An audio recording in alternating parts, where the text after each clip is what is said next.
Emily, he roared. Why do you let the cook put glass in the puddings? You know that Mr. Squidward was very angry. He shouted. He roared means he shouted in anger. Why do you let the cook? Why have you asked the cook to put glass in the pudding? It means his face had become purple now. So it means in his pudding, by chance, glass of grave means of the cook had came. Glass, cried Miss Endicott astonished. And Miss Endicott also became surprised when she heard about glass. The square dropped the piece of glass into a small finger ball. Finger ball is the after the meal is over, for washing the hands, a ball of water and lemon has been provided, that is known as finger bowl. A small ball containing water for rinsing the fingers after meal. Placed there for the sixpences and other trinkets found in the trifle. He rinsed it and held it up. Then he took it out from his plate.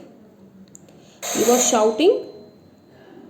And then pence means small silver coins used in Britain. Means it was money of currency of Britain. 6 pence he gave and he showed. Mr. Pirate took it from him and examined it attentively. Mr. Pirate, that detective, imaginary detective, but in this story he's been playing a character as a real.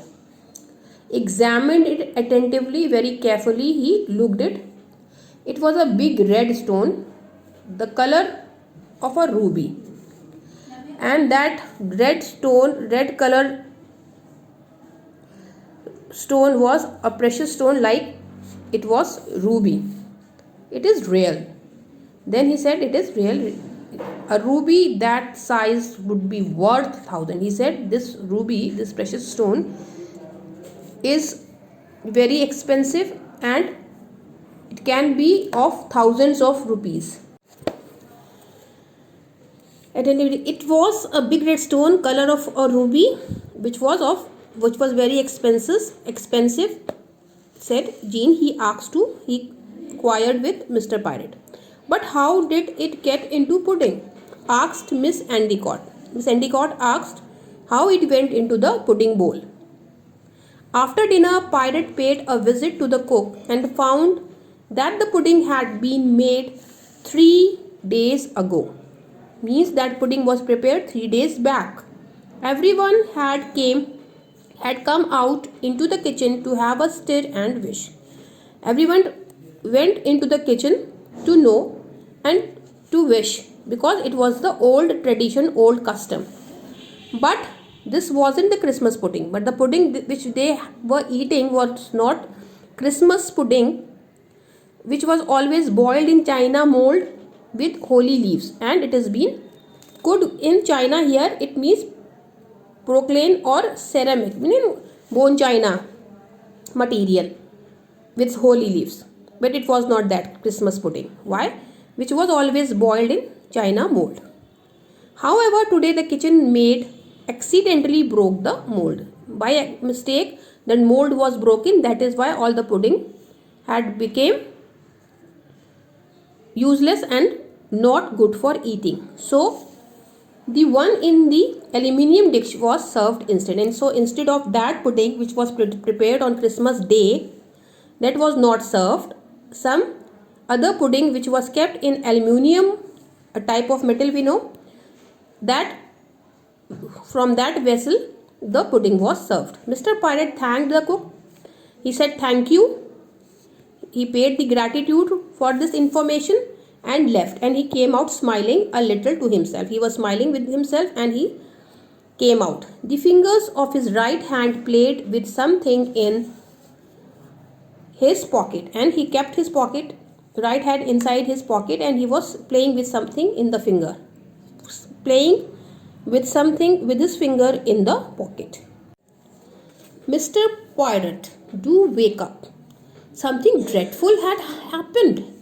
Something dreadful has happened, screamed Johnny. with the following morning.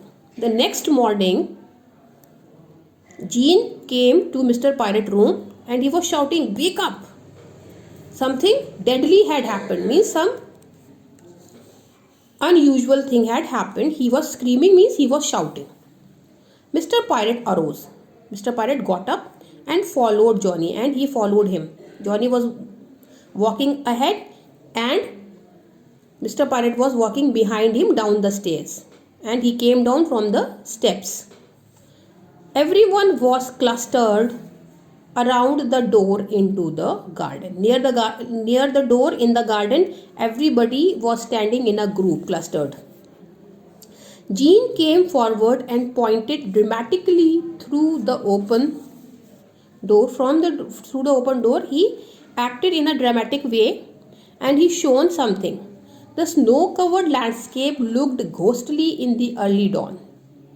It was the dawn, early morning time, and because it was the Christmas time, everywhere outside land was covered with the snow, and landscape was looking very dreadful, very ghostly. It was looking very frightful. It was looking only in that dawn, in that early morning, except for a splash of vivid. Splash means sparkle of bright light, scarlet. Scarlet means red color. Nancy Cardle lay motionless on the snow, and Nancy Cardle was lying on the floor, fainted, motionless, without any motion. Clad in scarlet silk pajamas, she was wearing bright red color silk pajamas. From her left side rose the hilt of a dagger, and a handle of a dagger was seen. Handle of a big knife was being seen from his right side. Pirate went out into the snow. That detective went out, Hercules Pirate, in the snow, but he didn't go directly to the girl. But he did not touch the girl directly. He did not went to the girl directly who was lying on the floor, Nancy Scarlet. And this is the clever move, or the police workers and the intelligent people do this if some mishappening had took place. He followed the footprints of a man and a woman, and he saw in the snow there were footprints of two people, a man and a woman, that led to the spot, which were coming towards the spot, means where the girl was lying. Till that place those steps were coming.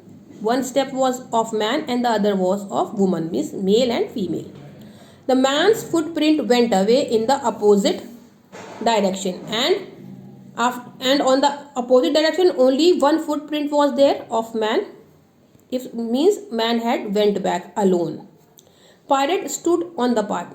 Pirate was standing on that road, on that path, reflectively, thoughtfully. He was thinking something. Suddenly Mr. Levering burst out of the house. He came out shouting. Bursting means shouting. Very good. Very extremely. He was shouting extremely. "Good God! Oh my God!" he cried excitedly. With astonishment, with surprise, he shouted, "What is this? What's this? ये क्या हुआ?"